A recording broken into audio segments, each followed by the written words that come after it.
नमस्कार दोस्तों, मैं रिशु सिंह आप सभी का स्वागत करती हूँ अपने YouTube चैनल पे और उम्मीद करती हूँ आप सब ठीक होंगे और पढ़ाई कर रहे होंगे। तो आज हम पढ़ेंगे देवरानी जेठानी की कहानी जो पंडित गौरीदत्त ने लिखी है और यह एक उपन्यास है।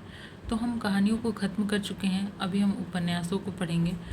तो उपन्यास बहुत बड़े हैं तो वो इसलिए हम उसको पूरा उपन्यास यहाँ पढ़ नहीं सकते, इसलिए उसका पात्र परिचय करेंगे, सारांश करेंगे, कथन और उसके तथ्य बताएंगे। तो आप लेकिन मतलब ये वीडियो आपके लिए तभी यूज़फुल होगी जब आप पूरा उपन्यास पढ़ेंगे। पूरा उपन्यास पढ़ना बहुत ही ज़रूरी है। पूरा उपन्यास पढ़ने के बाद ये रिवीजन के लिए आपको बहुत अच्छा होगा। उसमें क्या इम्पोर्टेंट है ये जानने के लिए ये वीडियो देखने में आपको बहुत सहायता मिलेगी। तो चलिए शुरू करते हैं फिर। अभी इस उपन्यास को शुरू करने से पहले मैं आपको बता दूं कि उपन्यास और कहानियों का जो मूल पाठ है वो पढ़ना बहुत ही ज़रूरी है। उसको पढ़ने के बाद ही आप ये सारांश तब के लिए है जब आप एक बार पढ़ लेते हैं तो आप उसमें आप ये जान पाएंगे, सारांश में और मुख्य तथ्यों में और पात्र परिचय वगैरह में आप ये जान पाएंगे कि इसमें इम्पोर्टेंट क्या है। लेकिन ये उपन्यास जानना बहुत ही ज़रूरी है क्योंकि आपको ये सारी चीज़ें तभी याद रहेंगी जब आपने मूल उपन्यास पढ़ा होगा। तो चलिए शुरू करते हैं इस उपन्यास को के सारांश वगैरह पढ़ेंगे, अभी हम समीक्षा करेंगे। देवरानी जेठानी की कहानी एक उपन्यास है जिसके लेखक पंडित गौरीदत्त हैं। इस उपन्यास का प्रकाशन 1870 ईस्वी में मेरठ के एक लिथो प्रेस छापखाना एजीआई में प्रकाशित हुआ और इसकी 500 प्रतियां प्रकाशित की गई और मूल्य केवल 12 आने था। छोटे आकार के इस उपन्यास में कुल 35 पृष्ठ हैं। इसकी प्रति अभी भी नेशनल लाइब्रेरी कोलकाता में सुरक्षित है। तो ये इसके प्रकाशन के बारे में बताया गया है और यह उपन्यास 1870 में प्रकाशित हुआ है। तो ये आप ध्यान में रखेंगे और इसके लेखक हैं पंडित गौरीदत्त। ठीक है, तो अभी आगे बढ़ते हैं।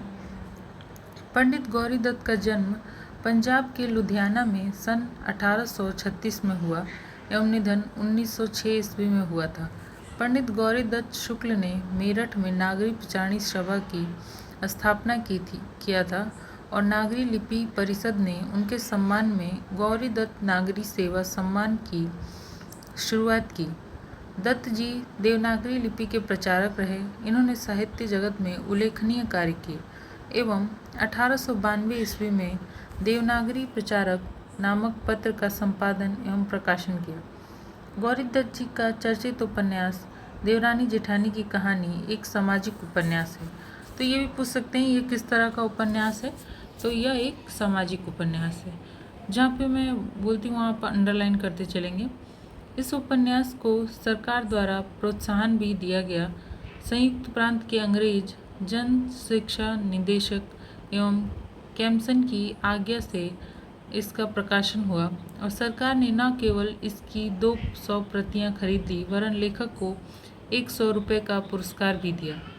हिंदी के प्रथम उपन्यास को लेकर विद्वानों में मतभेद रहा है। आचार्य रामचंद्र शुक्ल ने श्रीनिवास दास के परीक्षा गुरु 1882 को हिंदी का पहला उपन्यास माने हैं।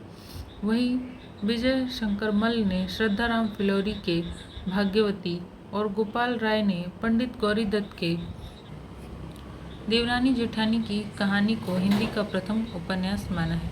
तो आपने देखा यहाँ विद्वानों में मतभेद रहा है। रामचंद्र शुक्ल परीक्षा गुरु को मानते हैं और विजय शंकर मल्ल मानते हैं भाग्यवती को और गोपाल राय मानते हैं देवरानी जेठानी की कहानी को। ठीक है, तो ये भी पूछ सकता है कि किसको पहली कहानी माना है। ठीक है, तो गोपाल राय ने लिखा है कि देवरानी जेठानी की कहानी में यथार्थवादी आग्रह पहली बार दिखाई देता है जो उपन्यास की पहचान है। देवरानी अभी यहाँ पे ये ख़त्म हो जाता है। गोपाल राय के कथन को भी याद रखेंगे। अभी देवरानी जेठानी की कहानी के पात्र, तो पात्र हैं सर्वसुख हैं जो उपन्यास का नायक है, जो मेरठ का रहने वाला अग्रवाल बनिया है जिसकी मंडी में आड़त की दुकान है। सर्वसुख उपन्यास का मुख्य पात्र है। दूसरे नंबर पे पार्वती है, सर्वसुख की बड़ी बेटी जो दिल्ली में विवाहित है। फिर सुखदेई है, यह सर्व सुख की छोटी बेटी है। दौलत राम है, सर्व सुख का बड़ा बेटा है। छोटे लाल सर्व सुख का छोटा बेटा है। ज्ञानो बहू अर्थात जेठानी, जो दौलत राम की पत्नी है, ये बड़े बेटे की पत्नी है दौलत राम की। यह लालची स्वभाव की है, जिसके कारण अपने पति दौलत राम और सास को छोटी बहू के खिलाफ भड़का कर घर का बंटवारा करवा देती है। तो यहाँ इन्हीं जेठानी देवरानी की बातें हो रही है। छोटी बहू अर्थात देवरानी, जो छोटे लाल की पत्नी है, यह ज्ञानो अर्थात अपनी जेठानी की तरह लालची नहीं है। तो मतलब छोटी बहू को कोई नाम नहीं दिया गया है, बड़ी बहू का नाम है ज्ञानो और छोटी बहू को जेठानी देवरानी या छोटी बहू कह के बुलाते हैं। उसके बाद कन्हैया है, जो दौलत राम का पुत्र है, जो बड़े बेटे हैं उनका पुत्र है कन्हैया। नन्हे छोटे लाल का बड़ा बेटा है, जो देवरानी है उसका बड़ा बेटा है। फिर मोहन है, छोटे लाल का छोटा बेटा, मोहन भी देवरानी का बेटा है। और शिवदयाल सुखदेई का बेटा। वंशीधर कबाड़ी, इनके यहाँ सुखदेई का विवाह हुआ है। ज्ञानचंद सुखदेई का भांजा। डूंगर ज्ञानों का पिता, जो एक गरीब बनिया है। तहसीलदार आनंदी का पिता है। राम प्रसाद आनंदी का बड़ा भाई। गंगाराम आनंदी का छोटा भाई। भगवान देई आनंदी की छोटी बहन। दिल्ला पांडे पुरोहित। मिश्रानी दिल्ला पांडे की पत्नी। मुंशी टिकट नारायण शहरी अमीर। हर सहाय काबली शहरी अमीर। अन्य पात्र लाल दीन दयाल किरपी बाल विधवा झल्ला मल। लाला बुलाकी दास मदरसे में नौकर है। अभी हम देवरानी जेठानी कहानी के उपन्यास का सारांश देखेंगे। उपन्यास एक अग्रवाल बनिया परिवार को प्रस्तुत करता हुआ आगे बढ़ता है। सर्वसुख बनिया, जो कि परिवार का मुखिया है, यह परिवार मेरठ का सुखी संपन्न एवं समृद्ध परिवार है। सर्वसुख के दो बेटे, बड़ा बेटा दौलत राम तथा छोटा बेटा छोटे लाल हैं।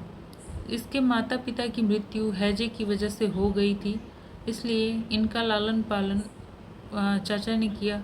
सर्वसुख पहले गलियों में घूम घूम कर फेरी लगाते थे, लेकिन बाद में परचून की दुकान खोल ली, जो चल निकली। सर्वसुख की दो बेटियां, बड़ी का नाम पार्वती, जो कि दिल्ली में विवाहित है, और छोटी बेटी सुखदेई है। बड़े बेटे दौलत राम की पत्नी ज्ञानी एक अनपढ़ लालची एवं स्वार्थी स्त्री है, जो कि मोहल्ले में अपनी देवरानी और सास की आलोचना करती रहती है। जबकि छोटे बेटे छोटे लाल की पत्नी आनंदी अत्यंत संस्कारी, पढ़ी लिखी एवं समझदार है। वह घर की चिट्ठी लिखने तथा पढ़ने का भी कार्य करती है। बाल विवाह का प्रचलन होने के बावजूद भी छोटे लाल और उसकी पत्नी आनंदी अपने पुत्रों का बाल विवाह नहीं करवाया। उपन्यास परिवार की समस्याओं को प्रदर्शित करते हुए आगे बढ़ता है। दौलत राम को एक बेटी एवं एक बेटा है, जबकि छोटे लाल के दो बेटे हैं, नन्हे एवं मोहन। दौलत राम की पत्नी अत्यंत जुझारू एवं लालची प्रवृत्ति की है। वह अपनी देवरानी एवं सास के प्रति ईर्ष्या का भाव रखती है। उपन्यास के अंत में परिवार की समस्या के चलते सुख के परिवार का विखंडन हो जाता है, जहां दौलत राम अपनी बहू को लेकर अलग हो जाता है। उपन्यास के अंत में स्वार्थ की स्थिति को दर्शाया गया है, जहां संपत्ति का बंटवारा होता है। दौलत राम के हिस्से में दुकान तथा छोटे लाल के हिस्से में हवेली आती है, परंतु संतुष्टि न होने पर हवेली का आधा हिस्सा भी दौलत राम ले लेता है। हवेली से जाते समय बड़ी बहू हवेली की दो खिड़कियों के दरवाजे और चौखट भी अपने साथ लेते जाती है। और यही देवरानी जेठानी कहानी का सारांश है। उसके बाद देवरानी जेठानी कहानी के महत्वपूर्ण कथन क्या हैं वो देखेंगे। तो पंडित गौरीदत्त ने उपन्यास की भूमिका में एक कविता भी लिखा है। दया उनकी मुझ पर अधिक बित से, जो मेरी कहानी पढ़े चित्त से। रही भूल मुझसे जो इसमें कहीं, बना अपनी पुस्तक में लेवे वही। दया से कृपा से क्षमा रीति से, छिपावे बुरों को भले प्रीति से। सुखदेई की माँ का कथन है, तुम दौलत राम की सगाई रख लो, आई हुई लक्ष्मी घर से कोई नहीं फेरता, और रुपया पैसा हाथ पैरों का मैल है। आगे लौंडिया लौंडों का भाग है। ज्ञानो बड़ी बहू का कथन है, बहन जिस पर जैसी आती होगी वैसी करेगी, और यह मेरी देवरानी बड़ी खोट और चुप चोटी है। मेरा देवर 70 चीज़ें लावे है, दोनों खसम जोरू खावे हैं, किसी को एक चीज़ नहीं दिखलाते। फिर छोटी बहू का कथन है, तुम्हारा कैसा स्वभाव है, बाहर की लुगाइयों के सामने तो बोली ठाली की बात मत कहा करो, इसमें घर की बदनामी है, ज्ञानों से कहती है। फिर सास का कथन है, मैं क्या कहूँ, तुम्हारी वह कहावत है कि अपना मरण जगत की हंसी। फिर सर्वसुख बोलते हैं, बिरादरी के लोग हंसेंगे और ठट्ठे मारेंगे कि फलाने के घर लुगाइयों में लड़ाई हुई थी तो उसने अपने बड़े बेटों को जुदा कर दिया। देखो कैसी बहू आई, इसने हमारी बात में बट्टा लगाया और घर 3-13 कर दिया। फिर पुरोहित का कथन है, यह लड़का बड़ा बुद्धिमान और भाग्य वाला होगा, क्योंकि इसके छींटे दांत हैं, चौड़ा माथा है और हंसमुख है। फिर ज्ञानों का कथन है, भगवान उत्ते बैरी यहाँ भी चैन नहीं देते। फिर लाला सर्वसुख जी का कथन है, मनुष्य को चाहिए कि जितनी चादर देखे उतने पाँव पसारे। मुझे ये बात अच्छी नहीं लगती, जैसे कोई और हमारे बनिए हाथ हवेली गिरवी रख के वह दुकान में से 1000-2000 रुपये जो बड़ी कठिनाई से पैदा किए हैं विवाह में लगाकर बिगड़ जाते हैं। फिर छोटे लाल का कथन है, लाला जी अब तुम बैठ के भगवान का भजन करो और इस जगत की माया मोह को छोड़ो। फिर लाला सर्वसुख का कथन है, हमारी वह कहावत है, दांत घिसे और खुर घिसे पीठ बोझ न ले, ऐसे बूढ़े बैल को कौन बांध घूसते। जब कोई बैयर बानी बाहर की आती न तो बैठने को पीड़ा देती और न उसकी बात पूछती। यहाँ पे बड़ी बहू की बात हो रही है, और जो कुछ कहती भी तो ऐसी बोलती जैसे कोई लड़े है। सास से तो रात दिन खटपट रखे थी, और जब कोई देवरानी को इसके सामने सराहती तो कहती, हाँ जी वह तो अमीर की बेटी है, मैं तो गरीब बनिए की बेटी हूँ। मुँह से कुछ नहीं कहती पर देवरानी को देख देख ठोकी जाती, और जब से छोटी ननद से भी जलने लगी। बड़ी ननद पार्वती के से बड़ा प्यार था और वह विवाह में बुलाई हुई आई थी, और प्यार होने का कारण यह था कि वह भी लगावा बझावा थी, उधर की इधर और इधर की उधर। जब बच्चे को दांत निकलते हैं तो बड़ा ही दुख होता है, जो दूध पीता है डाल देता है, दस्त आया करते हैं, शरीर दुर्बल हो जाता है, बच्चा रोता बहुत है, दूध नहीं पीता। यही हालत नन्हे की हुई। जब सायंकाल को सारे दिन का हारा थका घर आता, नून तेल का झीकना ले बैठती, कभी कहती मुझे गहना बना दे, रोती झीकती लड़ती भिड़ती, उसे रोटी ना करके देती, कहती कि फलानी की बहू को देख गहने में लद रही है, उसका मालिक नित नई चीज़ लावे हैं, मेरे तो घर में आके भाग फूट गए। वह कहता, अरे भगवान जाने भगवान रोटियों की क्यों कर गुजारा कर रहे हैं, तुझे गहने पाते ही सूझ रही है। दौलत राम और ज्ञानो, ये सारा कथन दौलत राम और ज्ञानो का है, मतलब बड़े बेटे और बड़ी बहू के। अब हम देखेंगे देवरानी जेठानी की कहानी के महत्वपूर्ण तथ्य क्या हैं। तो पहला है, उपन्यास में सामाजिक एवं पारिवारिक स्थिति का भली भांति चित्रण किया गया है। दूसरा है, पारिवारिक विघटन एवं घर के बंटवारे का वर्णन है। फिर इसमें कुछ तो गलत हो गया, स्त्री शिक्षा का चित्रण है और स्त्रियों की आभूषण प्रियता का चित्रण है।